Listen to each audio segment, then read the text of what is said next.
Infinite, we wanted to be absolutely world-class experience. I wanted it to be one of the best PC games available. With Halo Infinite, this is the first time that we're releasing the game on console and PC the same day and date, which is super exciting. Importantly though, we're not just shipping a port of the console game on day one. We really are building it from the ground up to be a great game for PC players who love to customize the experience the way that they want to.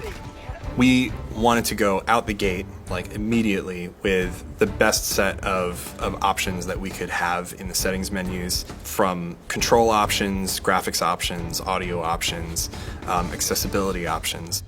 You can actually set like a minimum FPS. So you can say, I want 60 to be my minimum FPS.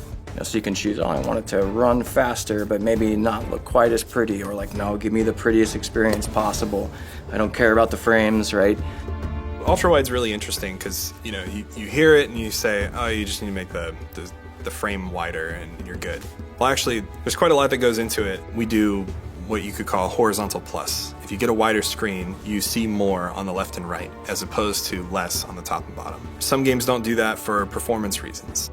Ultrawide specifically does have challenges for Sandbox. A lot of them were on our animators because all of a sudden, like, hey, I can see bits of Chief's shoulder, where I never could see bits of Chief's shoulder before. When I came on board, a lot of the narrative sequences were built, and it was a really hard sell to go to those teams and say, hey, the tireless months you have put into creating these picturesque moments, we need them to go like that. The UI will have to fill the screen, your HUD will have to fill the screen. If you're on a super ultra wide, you probably don't want your radar and your ammo count like way out on the corners, so we have the options so that you can bring them in.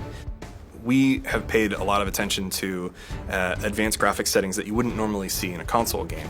A lot of them are sliders, so you can tune them down, you can tune them up, and then it's not just on and off. Because we went that far on PC, we were able to bring back a lot of those things on console that you maybe wouldn't always see in a console game. So in the same way that on mouse and keyboard, you can completely customize your key bindings. We have like triple key bindings. You can set up to 3 different keys to a single action. The teams have all worked together to bring a mega low latency experience. You need to make sure that you're set up to be able to deliver the lowest latency experience regardless of the configuration that someone's running. Our latency is some of the lowest in the industry. And the reason our latency is as low as it is they built this cool thing. It's a mouse with like a little light on it. So that when you click the mouse, the LED flashes red. And then we use high frame rate cameras to capture the game window and the mouse in the same frame, and then there we have true end-to-end latency.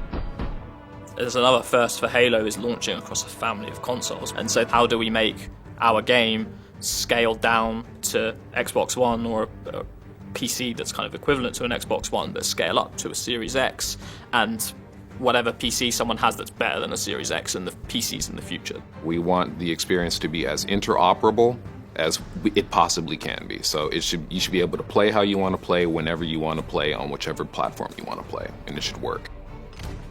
When you're making a competitive game and it's on PC, you need anti-cheat. That's all there is to it. It's got to happen. We made a commitment early on that we don't want to have any complex DRM or anything that's going to inhibit a player's ability to play the way they want to play.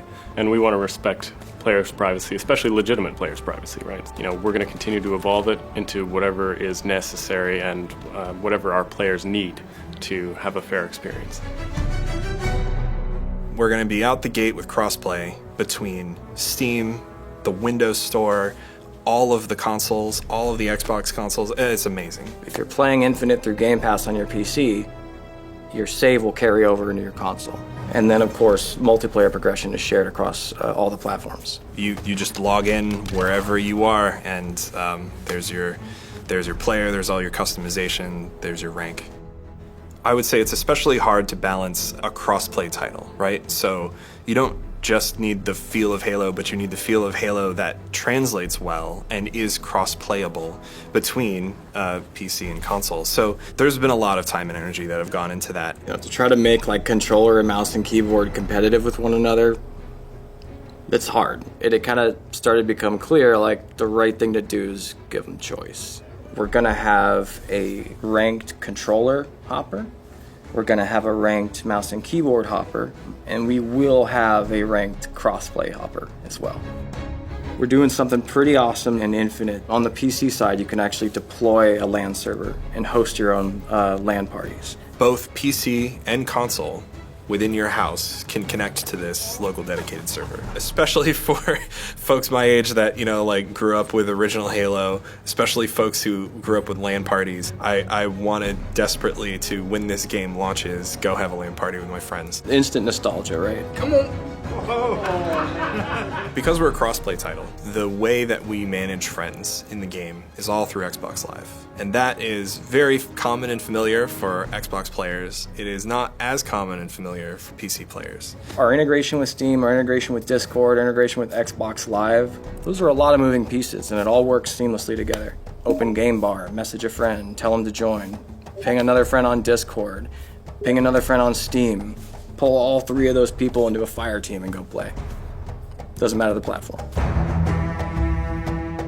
Working on Halo Infinite PC, we knew we had to partner with some of the best partners in the space. And to me, Razer has been S tier. Not only did we make an entire suite of fully licensed hardware, but on top of that, we wanted to make sure that everyone that already owns Razer hardware got to experience Halo Infinite. So the integration that we've been able to achieve directly with them and Chroma is something we're really proud of. Working closely with some awesome people at Razer and trying to describe to them what we want. So it's like, hey, so, when the player dies, could we have like a maybe this light goes bright and then flashes like they took our weird hand motions and our weird sound effects and worked with us to make a full set of lighting effects. They instantly were like, oh, no problem, we got you.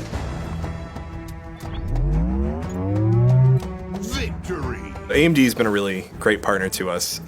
They've been a great partner for both the feature set that they're trying to help bring to Halo Infinite and the optimizations that they've been implementing. A lot of the performance optimizations are actually applicable to console as well because AMD is in the consoles. They recognized, as well as we did, that console gaming's biggest franchise coming to an entirely new platform at launch was something that warranted a celebration. After much work and 2 years of collaboration, we're excited to unveil a limited edition Halo Infinite graphics card.